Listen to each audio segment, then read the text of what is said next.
우리는 이 땅에 나그네로 살고 있다라는 정체성을 가지고서 그런 나그네로서 어떤 삶의 태도를 가지고 있어야 하는가, 삶의 태도에 대해서 살펴보고 있습니다. 어제 말씀을 통해서 우리는 나그네의 때를 두려움으로 지낼 뿐만 아니라 그 나그네의 때에 자라가야 될 뿐만 아니라 나그네의 때를 순복함으로 지내라라고 말씀을 나누었습니다. 인간의 모든 제도 아래에서 순복하라. 그리고 까다로운 사람들, 악랄하고 삐뚤어지고 또 그런 사람들 아래에서도 순복하고 그것으로 말미암아 찾아오는 고난 속에서도 순복하라. 하나님의 부르심 안에서 순복하라라는 순복해야 될 태도에 대해서 배웠습니다. 그러면 오늘 본문을 통하여서는 왜 우리가 그렇게 순복해야 하는가에 대한 우리가 이런 인간의 모든 제도 아래에서 그리고 그 부당함과 그 고난 아래에서 왜 우리가 순복해야만 하는가라는 그 순복의 당위성에 대해서 살펴보려고 합니다. 그 첫 번째는요. 이 순복함으로 말미암아서 복음이 증거되기 때문에 그렇다라고 하나님은 우리에게 말씀하고 계십니다. 우리 1절, 2절 말씀 한번 읽어볼까요? 1절, 2절 시작. 아내들아 이와 같이 자기 남편에게 순종하라. 이는 혹 말씀을 순종하지 않는 자라도 말로 말미암지 않고 그 안의 행실로 말미암아 구원을 받게 하려 함이니 너희의 두려워하며 정결한 행실을 봄이라. 이제 가정이라는 인간의 모든 제도, 가장 기본이 되는 인간의 제도 속에서 특별히 순복하라고 말씀하면서 하나님은 남편을 아내의 머리로 세워놓으셨습니다. 그래서 아내들에게 이 남편이 너의 머리됨, 그 아래에서 순복하라라고 말씀하고 있고 1절은 특별히 더 그 남편이 지금 말씀에 순종하지 않는 자, 즉 하나님을 모르는 자입니다. 하나님을 반역하고 있는 자라 할지라도 어떻게 하라는 거예요? 그 제도 아래서 그 고난 아래서 순복해라라고 말씀하고 있습니다. 왜 그렇게 순복하라는 것입니까? 1절 중반절부터 보니까 혹 말씀을 순종하지 않는 자라도 말로 말미암지 않고 그 안에 행실로 말미암아 구원을 받게 하려 함이다. 이렇게 말하고 있죠. 우리가 전하는 복음이나 또 하나님의 진리에 대해서 관심이 없고 들으려 하지 않는다 할지라도 이때에 우리가 순복함으로 말미암아서 어떻게 되는 거예요? 삶으로 복음을 말하게 되는 기회가 된다라는 것입니다. 믿지 않는 자라 할지라도 악랄한 자라 할지라도 삐뚤어진 자라 할지라도 부도덕한 자라 할지라도 그런 남편이라 할지라도 우리의 말은 듣지 아니하더라도 우리가 그 제도 아래에서 순복하는 우리의 삶과 행실을 통하여서 우리 안에 있는 예수 그리스도가 드러나고 우리가 입으로 말하고 싶은 진리가 드러나며 우리의 행실을 통하여서 복음을 말하게 되는 기회가 되기 때문이다라고 말씀하고 있는 것입니다. 그래서 너희의 두려워하며 정결한 행실을 봄이라. 그것을 통하여서 복음이 증거되기 때문이다라고 말씀하고 있는 것입니다. 14절부터도 보면요. 14절 한번 볼까요? 14절부터 16절까지 쭉 보시면 그러나 의를 위하여 고난을 받으면 복 있는 자니 그들이 두려워하는 것을 두려워하지 말고 근심하지 말고 15절 16절 있습니다. 시작. 너희 마음에 그리스도를 주로 삼아 거룩하게 하고 너희 속에 있는 소망에 관한 이유를 묻는 자에게는 대답할 것을 항상 준비하되 온유와 두려움으로 하고 선한 양심을 가지라. 이는 그리스도 안에 있는 너희의 선행을 욕하는 자들로 그 비방하는 일에 부끄러움을 당하게 하려 함이라. 또 무엇이라고 말합니까? 소망에 대하여 너희 안에 있는 그 소망에 대하여서 질문하는 자, 소망에 관한 이유를 묻는 자에게 어떻게 한다는 거예요? 대답할 것을 항상 준비하고 이렇게 하나님께서 세워놓으신 모든 제도와 또 모든 고난 안에서 순복함으로 말미암아서 너희가 변증할 기회를 얻게 된다 이렇게 말하고 있는 것입니다. 사도행전 26장에 보면 사도 바울이 아주 부당한 대우를 많이 당합니다. 복음을 전함으로 말미암아서 혹은 그가 하나님께 순종함으로 말미암아서 그가 부당한 대우를 많이 당합니다. 그럼에도 불구하고 그가 인간의 모든 이 부당한 제도에서 벗어나기 위해서 애썼거나 혹은 그곳에서 벗어나지 않았다라는 것을 통하여서 그가 어떻게 됩니까? 결국은 고발을 당하게 됐고 그가 가이사에게 호소하게 돼요. 그 모든 제도 아래 순복함으로 말미암아서 아그리빠 왕 앞에서 어떻게 됩니까? 복음을 변증할 기회를 얻게 됩니다. 물론 그 기회에도 그 복음 전파에도 아그리빠 왕은 바울 보고 네가 미쳤도다. 네 많은 학문이 너를 미치게 하였도다. 이렇게 말하였죠. 어쨌든 복음을 증거할 기회가 된다라는 말이죠. 바울이 그 가운데서 그 인간의 모든 제도에 순복했기 때문에 그 고난 속에서도 순복했기 때문에 그는 우리 마음에 있는 소망에 관한 이유를 묻는 자들에게도 그렇게 말할 수 있는 기회가 되죠. 그리고 그가 가이사에게 호소하는 바람에 어떻게 됩니까? 로마에까지 가게 되고 그 가운데서 또 감옥에 가택연금 형식으로 갇히게 됩니다. 사도행전 마지막 끝에는 그 가운데서 계속해서 바울이 어떻게 합니까? 복음을 증거하는 것이죠. 그런데 바울의 많은 시간은 감옥에 있었고 고난 속에 있었습니다. 인간의 부당한 제도 아래에 있었지만 바울이 그 속에서 하나님의 부르심에 순종하는 바람에 그것에도 불구하고가 아니라 그것에 순종했기 때문에 어떻게 되는 거예요? 복음을 높고 낮은 자들에게 편만하게 증거할 수 있는 기회를 얻었다라는 것을 우리에게 말해주고 있는 것입니다. 여러분, 우리가 복음을 증거하기 위하여서 인간의 모든 제도 아래서 특별히 그 부당하고 고난이 있는 그 속에서 우리가 순복할 때에 복음이 증거된다는 것을 기억해야 한다는 것입니다. 그리고 두 번째는요, 또 하나님은 우리에게 영혼이 단장해야 하기 때문에, 영혼을 단장해야 하기 때문에 우리에게 모든 것에 순복하라라고 말씀하고 있습니다. 자, 3절, 4절 한번 읽어볼까요? 3절, 4절 시작. 너희의 단장은 머리를 꾸미고 금을 차고 아름다운 옷을 입는 외모로 하지 말고 오직 마음에 숨은 사람을 온유하고 안정한 심령에 썩지 아니할 것으로 하라. 이는 하나님 앞에 값진 것이니라. 이 구절 때문에 많은 사람들이 오해하여서 여자들이 꾸미는 것에 대하여서 죄로 여기고 잘못한 것처럼 생각을 했습니다. 그러나 지금 베드로는 여자들이 전혀 꾸며서는 안 된다는 말을 하고 싶은 것이 아닙니다. 지금 이 편지가 쓰여지던 그때에는 지금도 그렇지만 그때 유행하던 어떤 그런 것들이 있었어요. 여자들이 특별히 머리의 모양을 많이 아주 심하게 내었고 유행에 따라서 옷을 치장하고 금으로 치장하는 것들이 아주 심하게 있었던 시대였습니다. 그런데 지금 베드로가 그것을 금한다기보다는 그런 너무나 외적이고 세상적인 것을 치중하지 말라라고 말하면서 베드로가 하고 싶은 말은 뭐냐면 치장을 하라는 거예요. 그런데 무엇을 치장하라는 겁니까? 외모가 아니라 너희 속사람을 치장하라는 거예요. 속사람을 단장하라라고 너희의 영혼을 단장하라라고 말하고 있고 이것은 하나님 앞에 아름다운 것이라라고 말합니다. 여러분 우리도 보면 이렇게 여러분들 주일이나 이렇게 어디 좋은 데 가실 때 보면 그냥 단순히 그냥 나가지 않지 않습니까? 뭐도 꾸미고 이건 그 사람의 무엇인가를 드러내는 것입니다. 우리는 그리스도의 신부로서 우리를 그리스도 앞에서 치장할 필요가 있고 이유가 있고 그분 앞에 아름답게 보여야 할 까닭이 있습니다.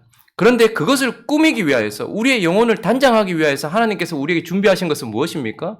모든 제도 아래 순복하는 그 아름다운 태도이고 그리고 고난 속에서도 하나님께 순복하고 그분의 부르심에 합당하게 살아가는 그런 태도 이것이 바로 우리가 가지게 될 하나님 앞에서 아름다운 치장이다라는 것입니다. 금으로 우리 자신을 치장할 수도 있고 머리 모양을 아름답게 해서 우리 자신을 치장할 수 있지만 우리는 하나님의 모든 제도와 그 삐뚤어지고 악랄하고 그 부도덕한 사람들 속에서의 고난 속에서 하나님께 순복하는 우리의 태도와 우리의 삶이 우리의 영혼을 더욱더 아름답게 단장해주기도 하고 그것이 우리의 아름다운 단장 자체라고 말하고 있는 것입니다. 그러므로 우리가 왜 모든 인간의 제도 아래에서 부당함 아래에서 고난 속에서도 순복해야 합니까? 우리는 그리스도의 아름다운 신부로 단장해야 하기 때문이고 그것을 위하여서다라고 말씀하고 있는 것입니다. 그리고 마지막으로 한 가지 더 살펴볼 것은 왜 우리가 순복해야 되는가? 바로 복을 이어받기 때문에 그렇습니다. 우리가 왜 이렇게 부당한 대우 속에서도 그냥 그렇게 하나님께 순복해야 되고 인간의 모든 제도 아래 순복해야 하는가? 다른 이유가 아닙니다. 복을 이어받는다는 것은 앞으로 죽고 나서 복을 그리고 하나님 나라를 이어받는다. 그런 뜻이 아니라 계속해서 복이 내 안에 머물게 하기 위해서라고 말하고 있는 것입니다. 자, 7절에 한번 보시면 남편들은 이것을 기억하십시오. 남편들아 이와 같이 지식을 따라 너희 아내와 저기서 말하는 지식은 그리스도를 아는 지식일까요? 아니면 아내에 대하여 아는 지식일까요?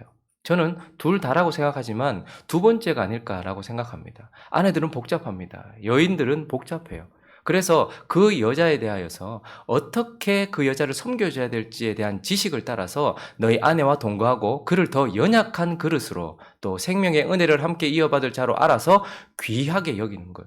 사실 이 말은 그 당시 문화 속에서는 좀 파격적인 거예요. 여자를 이런 식으로 동등하게 여기거나 귀히 여긴다라는 것은 파격적인 것이긴 했습니다. 그러나 하나님의 말씀은 그렇게 하라고 말합니다. 그런데 왜 그렇게 우리가 우리의 남편으로서의 영혼을 치장해야 될까요? 이는 너희의 기도가 막히지 아니하게 하렵니다. 무슨 말입니까? 우리가 순복하고 하나님께서 만드신 모든 제도 아래에서 고난 속에서도 하나님 앞에 순복할 때에 기도가 막히지 않는다는 것은 무엇입니까? 하나님과의 교제가 끊어지지 않는다라는 것입니다. 하나님은 한 번도 우리를 버리신 적이 없고 하나님은 언제나 우리와 함께 계시지만 우리의 상태에 따라서 우리의 믿음에 따라서 우리는 하나님과 멀어지게 느끼기도 하고 또 하나님의 얼굴을 돌리신 등을 바라보게 되기도 한다라는 것이죠. 그래서 우리가 하나님 앞에서 그분의 만들어 놓으신 제도나 그분이 세워놓으신 질서 그리고 그 고난 속에서 순복하지 않을 때에 순종이 우리 삶에서 끊어지면 하나님과의 교제, 구원이 끊어진다고 말하는 것이 아니고 하나님과의 영적인 교제가 중단된다 이 말입니다. 그래서 기도가 막히지 않도록 하기 위해서다라고 말하고 단지 하나님과의 교제가 끊어지지 않는 정도가 아니라 그래서 어떻게 된다라는 거예요. 8절, 9절 읽어보겠습니다. 시작. 마지막으로 말하노니 너희가 다 마음을 같이하여 동정하며 형제를 사랑하며 불쌍히 여기며 겸손하며 악을 악으로 욕을 욕으로 갚지 말고 도리어 복을 빌라 이를 위하여 너희가 부르심을 받았으니 이는 복을 이어받게 하려 하심이라. 단지 하나님과의 교제가 끊어지는 것이 두려워서가 아니고 저기서 8절은 마지막으로라고 하는데 이건 마지막 진짜 결론적으로 이런 뜻이 아니고 요약해서 혹은 강조해서 말하자면 이런 뜻입니다. 그래서 9절을 한번 다시 보시면요. 악을 악으로 갚지 말래요. 욕을 욕으로 갚지 말래요. 도리어 복을 빌고 근데 이를 위하여서 무슨 말입니까? 인간의 모든 제도 아래에서 그리고 그 부도덕하고 악랄하고 그 삐뚤어진 사람 아래에서 그리고 그 고난 속에서 악을 악으로 갚지 말고 욕을 욕으로 갚지 아니하기 위하여서 너희가 부름을 받았고 그렇게 하나님께 순복할 때에 뭐가 복을 이어받게 된다. 계속해서 하나님과의 교제가 이어질 뿐만 아니라 하나님이 지금 현재 내 안에 함께 계시고 지금 현재 내게 은혜를 주시는 그런 역사들이 일어난다라고 말하고 있는 것입니다. 그래서 10절부터 보시면요. 그러므로 생명을 사랑하고 좋은 날 보기를 원하는 자. 우리는 이런 자들 아닙니까? 그래서 혀를 금하래요. 그리고 악한 말을 그치고 그 입술로 거짓을 말하지 말고 악에서 떠나 선을 행하고 화평을 구하며 그것을 따르라. 그래서 12절 읽습니다. 시작. 주의 눈은 의인을 향하시고 그의 귀는 의인의 간구에 귀 기울이시되 주의 얼굴은 악행하는 자들을 대하시느니라 하였느니라. 무슨 말입니까? 그렇게 할 때에 우리가 이 모든 것에 순복할 때에 주의 눈은 의인을 향하시고 지금 현재적으로 주님이 나를 지켜주시고 붙들어 주시고 그의 귀는 나의 모든 간구에 응답해 주신다. 우리가 하나님께 순복할 때에 기도가 막히는 정도 하나님과의 교제가 단절되는 정도로 두려워서가 아니라 그렇게 기도가 막히지 않게 되고 뿐만 아니라 지금 현재 하나님의 역사가 우리 속에 계속해서 일어나는 복. 여러분 우리가 생각하는 것과 하나님이 생각하는 복의 개념이 다른 것 같아요. 늘 제가 말씀드리지만 복이란 우리 안에 이 땅에 있는 것의 풍성함에 달려있는 것이 아니고 하나님을 가까이함이 너희의 복이니라 라고 말씀하십니다. 그러므로 하나님이 옆에 계시는 정도가 아니라 그분이 어떻게 해요? 나를 향하여 얼굴을 드시고 그리고 나의 간구를 들으시며 나를 향해 은혜를 베푸시고 기도에 응답하시는 역사, 그 복, 그 현재적인 복을 이어받게 하게 하시기 위하여서다라고 말씀하고 있는 것입니다. 스데반이라는 그 위대한 집사님이 한 편의 설교를 설교하고 난 이후에 죽임을 당합니다. 그런데 그 순간에 한번 보십시오. 그 인간의 모든 제도, 유대교라는 그 제도 아래서 그리고 그 부당한 삐뚤어지고 그 악랄하고 그 부도덕한 사람들 사이에서 그리고 그 가운데서 고난 속에서 어떻게 됩니까? 끝까지 순복했습니다. 스데반이 받은 복은 무엇일까요? 구원의 복을 받았습니다. 그리고 교회 안에서 하나님의 일을 감당하는 복도 받았습니다. 그러나 그 순간에 그가 그 돌이 날아오는 그 부당한 상황 가운데서도 그 고난 속에서도 그가 순복했을 때 그가 복을 이어받아서 어떻게 됩니까? 그 순간 하나님의 얼굴, 자기를 향해 서 계시는 보좌 우편에 서 계시는 그리스도의 얼굴을 바라보는 복을 그가 누렸고 그의 간구를 들으시는 복을 그가 누리게 되었던 것입니다. 순복할 때 이런 일이 일어나죠. 뿐만 아니라 그의 간구를 들어서 복이 그에게만 이어진 것이 아니고 흘러갔다는 것도 우리는 알게 됩니다. 거기에 누가 있었습니까? 그 자리에 누가 있었습니까? 가장 앞장섰던 사람, 돌을 던지고 죽이는데 가장 앞장섰던 사람, 사울이 있었습니다. 그런데 그가 어떻게 기도했습니까? 지금 현재적으로 하나님이 그에게 은혜를 베풀어 주셔서 돌을 맞는 상황 가운데서 그는 돌의 아픔을 견디고 있었던 것이 아니라 하나님의 영광을 견디고 있었습니다. 그리고 그의 간구를 하나님께서 듣고 계시고 기쁨 가운데서 그는 천사처럼 그리스도처럼 거기에서 순교하는 장면이 있었어요. 그런데 그때 마지막 그의 기도가 무엇이었습니까? 저들의 죄를 저들에게 돌리지 말아달라고 예수님처럼 간구하였고 그 간구를 들으시고 그 복이 그 응답이 흘러가서 사울이 바울된 것 아닙니까? 그러니까 우리가 순복해야 하는 이유가 이런 것에 달려있는 것입니다. 말씀을 정리하겠습니다. 인간의 모든 제도 아래서 그리고 나그네된 삶을 살아가는 이 세상 속에서 우리가 자라가는 것도 힘들지만 순복하기는 정말 힘듭니다. 그러나 왜 우리가 순복해야 될까요? 정말 우리 복음 전하는 것이 우리 사명이십니까? 그러면 풍성한 가운데 평화로운 가운데 복음이 전파되지 않았다는 것을 우리는 압니다.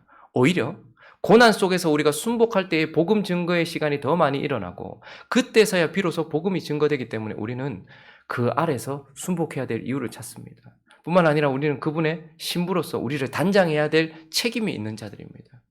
그렇기 때문에 우리는 순복해야 하는 것이죠. 그러나 무엇보다도 우리가 순복할 때에 하늘나라에서 우리는 하나님의 임재를 누리겠지만 우리가 순복할 때에 복을 계속해서 충만히 이어받고 충만한 삶 속에서 살아가는 이유가 되기 때문에 그렇다라는 것을 기억하시면서 17절을 결론으로 마지막으로 읽어보겠습니다. 17절 있습니다. 시작.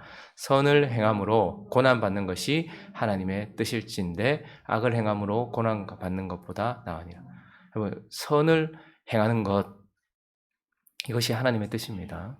하나님의 뜻은 우리에게 명확하게 드러납니다. 하나님의 뜻은 먼저 우리에게 거룩하라 하셨습니다. 구원받은 우리는 거룩하게 구별되어 있어야 됩니다. 그런데 또 하나님은 또 우리에게 뭐라고 말씀하십니까? 선을 행하. 그냥 구별되어 있는 것만 하나님의 뜻이 아니고 선을 행하는 것이 하나님의 뜻이라고 말합니다. 그런데 우리는 이제 베드로 전서를 받아들였기에 한 단계 더 나가야 됩니다. 거룩한 것, 우리가 거룩해지는 것이 하나님의 뜻입니다. 그리고 거룩하게 구별되어 하나님이 기뻐하시는 선한 행동을 하는 것이 하나님의 뜻입니다. 그런데 또 뭐라고 말합니까? 선한 행동을 행함으로 고난받는 것까지도 하나님의 뜻이래요. 우리 마음속에 이제 이 3단계까지 나가야 되지 않겠습니까? 아, 내가 거룩해야 돼. 이런 마음을 가지지 않은 자들은 없을 거예요. 아, 내가 선을 행해야 돼. 이런 마음을 가지지 않은 자들은 없을 거예요. 그러나 한 단계 더 나가야 됩니다. 고난받는 것까지, 그 안에서 순복하는 것까지 하나님의 뜻이라고 말하고 있습니다. 여러분, 인생은 똑같아요. 17절 보십시오. 선을 행해도 고난이 있고요. 악을 행해도 고난이 있대요. 그러니까 선을 행함으로 고난받는 것이 하나님의 뜻이라는 것을 기억하면서 모든 것에 순복해야 하는 이유가 우리 안에서 명확하게 세워져서 부당함 속에서도 고난 속에서도 주님의 부르심 앞에 순복하는 저와 여러분 되어서 복을 충만하게 이어받는 그런 모습으로 하루하루 나그네로 이 땅에 있는 것은 비어있지만 하늘에 있는 것으로 가득 찬 나그네로 살아가는 저와 여러분 되시기를 예수 그리스도의 이름으로 축원합니다. 같이 한번 기도하겠습니다. 복음으로 살아가는 삶, 나그네로서 살아가는 삶이 녹록지 않다는 것을 우리는 보게 됩니다. 하나님이 우리를 좀 더 수준 높은 단계로 부르신 것 같아요. 고난이 하나님의 뜻이라고 이제 받아들이라고 주님은 말씀하고 있습니다. 선을 행해도 고난이 있고 악을 행해도 고난이 있는데 선을 행함으로 고난받는 것이 하나님의 뜻임을 기억하면서 거룩하게 구별되기를 오늘 이 아침에 기도하시고 선을 행하기를 하나님 앞에 기도하시고 선을 행함으로 고난받으면서 순복하기를 하나님께 기도하는 저와 여러분 되었으면 좋겠습니다. 또 각자의 기도 제목들을 가지고 이번 한 주간도 지켜달라고 함께 기도하며 나아갑니다. 기도하겠습니다.